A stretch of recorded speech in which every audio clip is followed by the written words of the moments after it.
The Airut are bipedal, boar-like creatures, a proud warrior race of chaotic nature. The Airut can be contested at level 92 Slayer and be quite a formidable opponent, donning a special attack that is signaled when they roar and beat their chest, enraging their ferocity and doubling their damage, in addition to a faster attack speed. The Airut also have 2 passive abilities that increase their armor the lower their health is. Safe to say that if you were to run into them unprepared, there is a good possibility of getting manhandled. Our first introduction to these beasts is when the massive creature known as Tuska attacked their homeworld shortly after obtaining godhood, and in her effort to ravage the worlds of the cosmos. Many of the Airut joined Tuska due to the strength it showed, and throughout the years as they continued to worship her, they became more and more reliant on the symbiotic relationship, taking hair dropped by Tuska and weaving it to form armor and gloves in order to increase their strength, like we see with the Razorback gauntlets. As part of their favor towards psychological warfare, the Airut would also leave the mark of Tuska stamped on their victims, either as a branding or marks made on the wall. At some unknown time, Tuska would cross paths with Skargaroth, a god that only enjoyed the thrill of the hunt and wanted to take on ever more powerful opponents for sport, and thus followed Tuska through the dimensions to hunt her down. Meanwhile, during the year 1239 of the Naragi, a life-altering catastrophe would commence, known as the Naragi God Wars.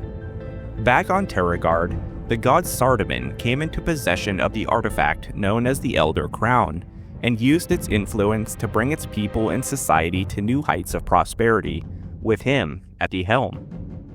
Sardaman's appetite for power was still not satisfied though, and so he activated the crown's power, one of which being the ability to locate other Elder artifacts, and thus began his search on Naragi. Sardaman though did not have any plans to work with the native people, instead causing turmoil, panic, grief, and pain. In a memory of Guthix during this event, he recalls the things that took place. It reads, "Since dawn in the refugee camp and I was exhausted, the news from Ascroft became worse with each band to arrive. The great city of Ascroft was no more. Terrified refugees spoke of a blue man the size of a mountain. The diviners had angered him. They said in that anger, he had razed the city. They pointed to a building on the horizon, built on the ruins of Ascroft. The giant's army was marching downriver. Our cities were assembling armies of their own, but I didn't see how they would stand day."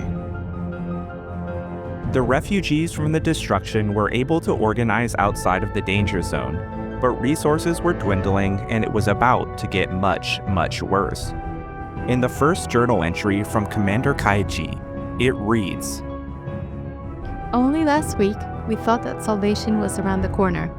Our brave foragers, who were looking for food outside of the refugee zone, noticed a creature, new to our world, appearing through a magical portal. It was as tall as a Naragi, and walked on 2 arms and 2 legs. It was also quick to ambush Saradomin scouts. Some in the camp were worried, but others suggested an alliance with it. Nerix and a team of warriors, including myself, went to parley.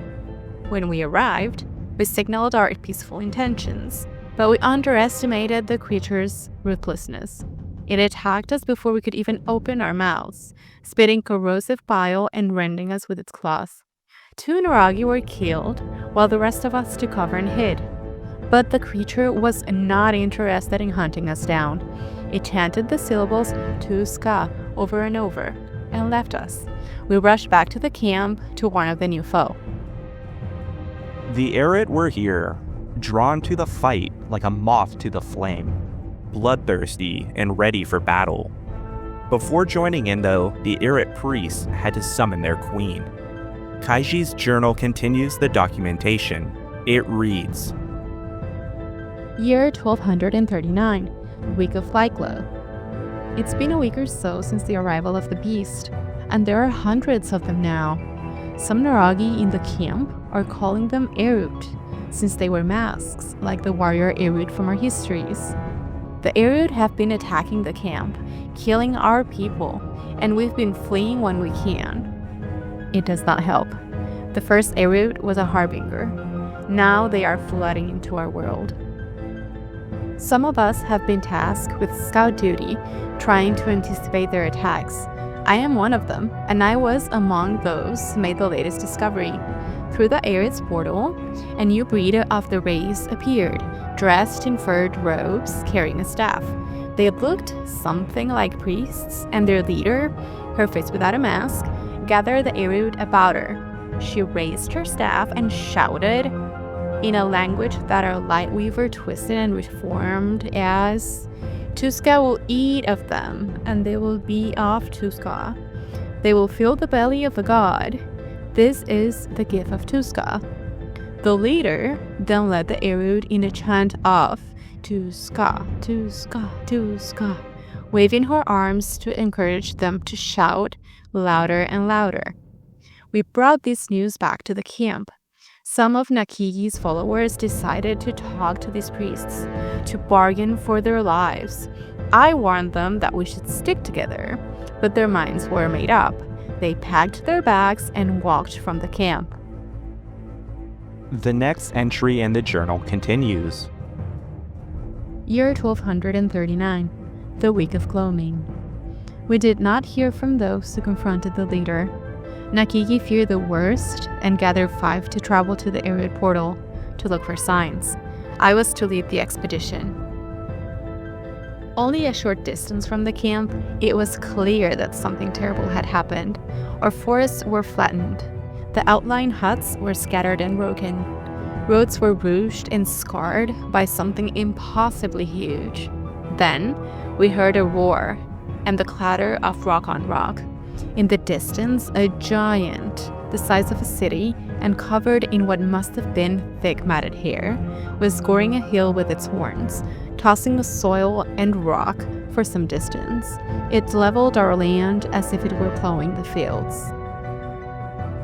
On its back were small figures, and I sent the fastest of us nearer to look closer. When they returned, they looked solemn. On the back of the beast were the Airut creatures, and the leader held great reins on the creature's head. They were guiding the beast, and as it destroyed, the Airut searched the rubble of what was thrown aside. They were scavengers, bringing food and material to their home on the beast's back. We ran back to the camp as fast as we could. It was clear that we had seen the creature that the Airut proudly spoke of, the god they called Tuska. The front lines of the resistance certainly did feel bleak at this point, with really just their top priority being survival. And as we switch back to Guthix's struggles, that was also his only worry as well. The preservation of life for his daughter, Augie. In the Memories of Guthix, he recounts his recollection of the fear he felt as events unfolded. It reads, Her sleep had been uneasy. Aggie slept with a frown, clutching her butterfly net. My heart ached to see her, my daughter, yet a child, who had lived her meager few centuries in times of war. How long had it been since I heard her laugh? I considered sending her away with the refugees, most of whom left each year, but they were running out of places to go. At daybreak, a distant sound roused me. I dashed outside to witness a huge tusked creature crashing upon the white fortress of the Blue Giant. The Blue Giant materialized and grappled with the beast. My heart cried out with hope. Perhaps, finally, this strange beast was our salvation. The boar-like beast was mindless. She did not wish to be worshipped like the Blue Giant did. For all her power, she was but an animal, enraged and hungry for carnage. A brutish race of squat, purple creatures followed behind her, killing and stealing in her wake. Broad grins on their faces, the beast paid them no heed. It would not be long before the strange beast reached our homestead. I made a bed for Aggie in the storm cellar, and bade her to stay out of sight. I was not one for violence, but I still had the scavenged blade. And who else was there to stand between those creatures and... The world ablazed, my neighbors dead all around. Even the blue giant had abandoned their world, leaving it to the strange beast. A group of the boar's purple brutes turned their visors towards me. Then I saw it, the beast itself. Huge and hooved like a wild boar, thick hair down her side, and horns arching over a slavering, hungry mouth. Before my people had died, they had given her a name, Tuska. Tiny bead-like eyes measured me. I hid my head in my hands and wished for a quick death. There was a crashing. I hid my head still. By this point, Sardaman had long since fled Naragi, leaving only Tuska and the Airut behind. But that quickly changed as Skargaroth finally caught up to Tuska, and while wielding the Elder Sword, began attacking. He managed to stab her in the eye before she used one of her massive tusks to gore Skargaroth, knocking him unconscious. As he fell, he crushed a Stormseller under his weight, the same spot Guthix's daughter had been hiding, and killing her instantly. With nothing left, Guthix took the Elder Sword, blinded Tuska's other eye, and killed Skargaroth, absorbing his power and becoming a god himself. Tuska and the Airut, now defeated, fled Naragi for good. Where will the Airut end up next? Find out in part 2. If you have been enjoying the lore content, make sure to give the comment a like, subscribe for more, and tell me what you thought down in the comment section. Thank you to my guest readers Diana and Bean. Their links will be down in the description. Runescape. Forever.